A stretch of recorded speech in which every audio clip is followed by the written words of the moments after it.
बहू ने कर दिया गोबर। गोबर करना यानी काम को बिगाड़ देना। अब ऐसा तो है नहीं कि हम में से किसी से अब तक कोई काम ना बिगड़ा हो, लेकिन ये रीमा बहू तो कुछ ज्यादा ही काम बिगाड़ती थी। अरे बहू, यह क्या आवाज आ रही है? अब क्या कर दिया तूने?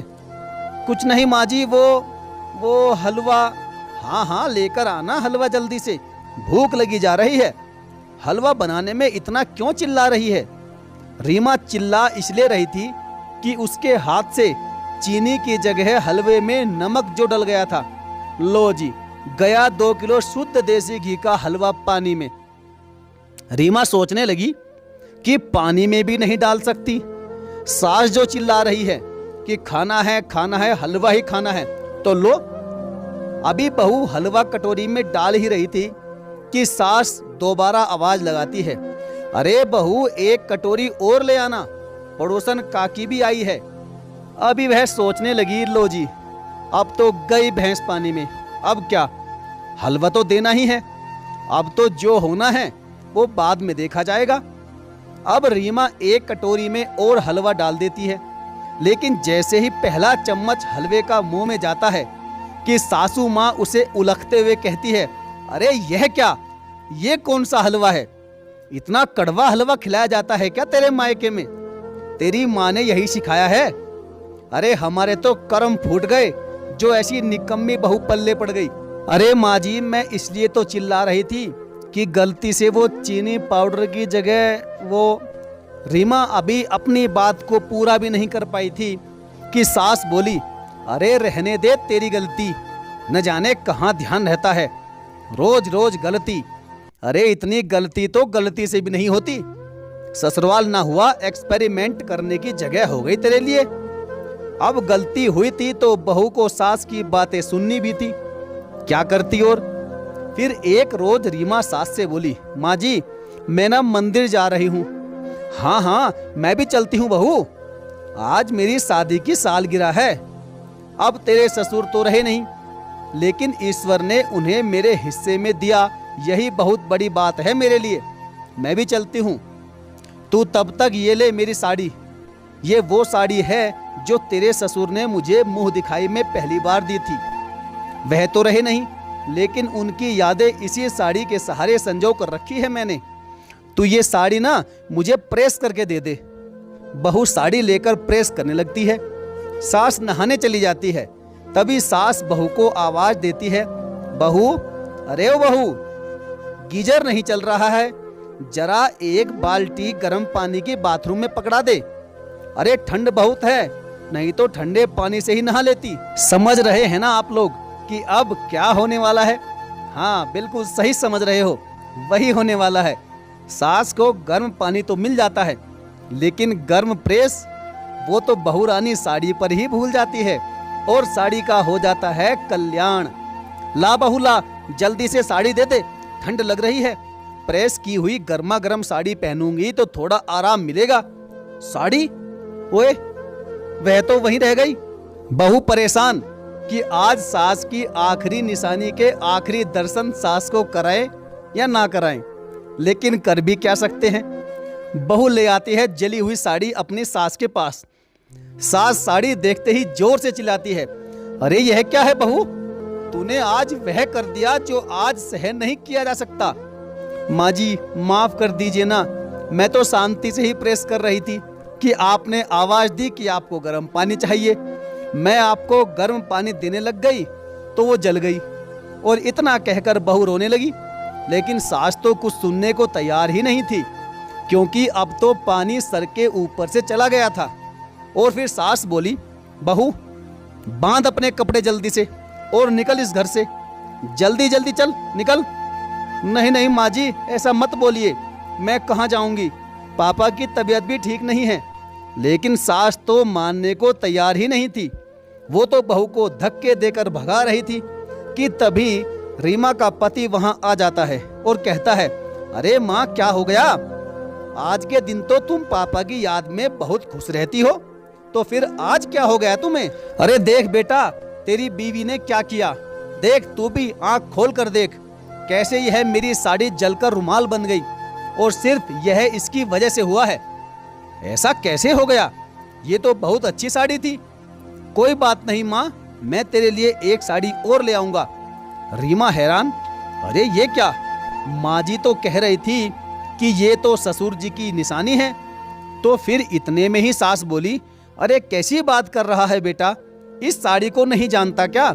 ये तो वो साड़ी है जो तेरे पापा ने मुझे दी थी मुंह दिखाई में। अरे नहीं माँ, जरा ध्यान से देखो, ये वो साड़ी नहीं है, ये तो वह साड़ी है जो मैं लेकर आया था तेरे लिए। सास हैरान, वह दौड़कर जल्दी से अंदर जाती है और देखती है कि साड़ी जो पति की निशानी थी वह तो वहीं पर है। हे भगवान, बेटा आज तो मेरी जान ही चली जाती। इतने में ही रीमा बोली, चलिए माँ जी, गई तो नहीं ना आपकी जान? चलो शुक्र है कि जिंदा हो आप कहे तो मैं सामान अंदर ले आऊं? सास बोली, हाँ आजा अंदर और कान खोल कर सुन ले। अब आगे से काम संभाल कर करना, समझी? अब जाकर बहू की सांस में सांस आती है।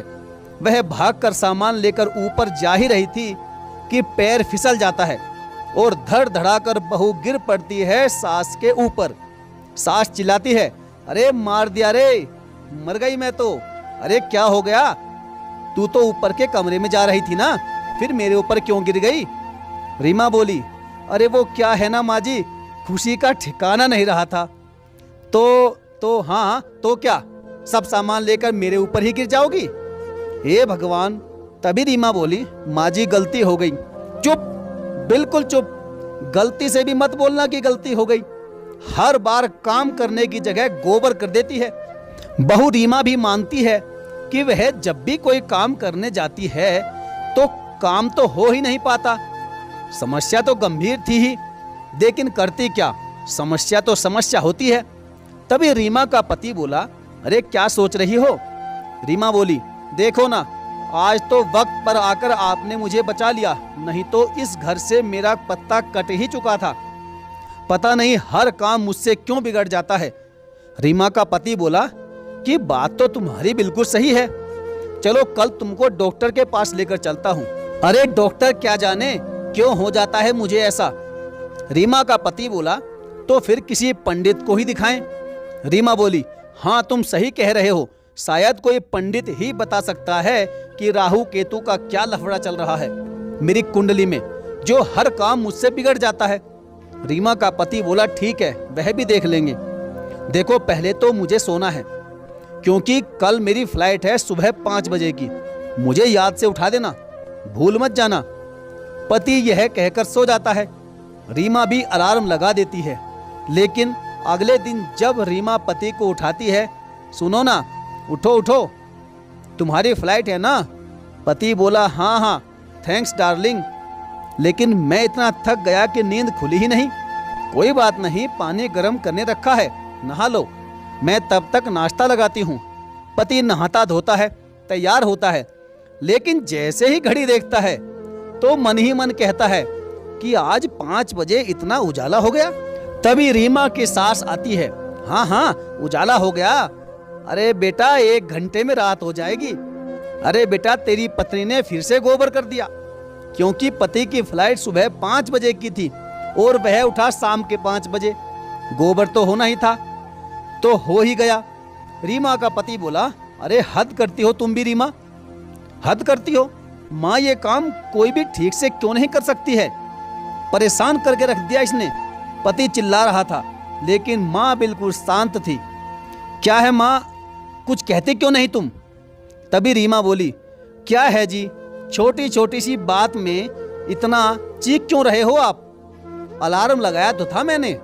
अरे बहू, लेकिन तूने यह नहीं देखा कि AM और PM भी होता है। यह कहकर सासू माँ जोर जोर से हंसने लगी। रीमा का पति बोला, क्या है माँ, मजाक लग रहा है क्या तुम्हें? मेरे हजारों रुपए पानी में चले गए। अरे बेटा पानी में तो न जाने क्या क्या चला गया है। जब से तेरी पत्नी आई है सब कुछ पानी में ही तो जा रहा है। लेकिन माँ ऐसा कैसे चलेगा? कोई तो इलाज होगा ना इसका। माँ बोली, अरे बेटा तुझे पता है ना काम कैसे बिगड़ता है? काम बिगड़ता है ध्यान ना होने के कारण। इसे बोल कि सुबह उठकर मेडिटेशन किया करे। रीमा सोचती है कि हाँ ये ठीक है, कम से कम एक तरफ दिमाग रहेगा। पति रीमा को मेडिटेशन क्लास लेकर जाता है। बस अब क्या था, रीमा को तो लगता है कि मानो रास्ता मिल गया हो कि अब तो लाइफ इजी हो जाएगी, कोई गलती नहीं होगी और आराम ही आराम। लेकिन अगली सुबह सास बोली, बहू, अरे ओ बहू, आज तो चाय भी नहीं मिली। माँ, मुझे भी ऑफिस के लिए देर हो रही है, ना तो मेरे कपड़े निकले हैं और ना ही पानी गर्म हुआ है, और रसोई तो ऐसे लग रहा है कि जैसे खुली ही नहीं हो। तभी सास बोली, लेकिन बहू गई कहाँ? कहाँ है तेरी बीवी? बेटा और सभी बहू को ढूंढने लगते हैं कि वो कहाँ है। ढूंढते हुए उस कमरे में पहुंचते हैं जहां बहू मेडिटेशन कर रही होती है कि तभी उन्हें खर्राटे की आवाज आती है। पति बोला, माँ ये देखो, हो गया इसका मेडिटेशन। तभी सास माथे पर हाथ मारते हुए कहती है, हे भगवान, इस लड़की से कोई भी काम ठीक से हो जाए इसकी तो उम्मीद ही नहीं कर सकते। बहू मेडिटेशन करते करते सो जाती है और अब तो यह रोज का ही काम हो जाता है। सासू माँ कहती है कि रोज सुबह ना तो चाय मिलती है ना पानी। रीमा का पति भी कहता है कि माँ, मुझे भी रोज ऑफिस के लिए देर हो जाती है। दोनों परेशान, और बीवी, उसका तो काम ही था कि हर काम को गोबर करना, तो फिर ये कैसे ना होता। तो साथियों, यह थी आज की मज़ेदार इंटरेस्टिंग कहानी।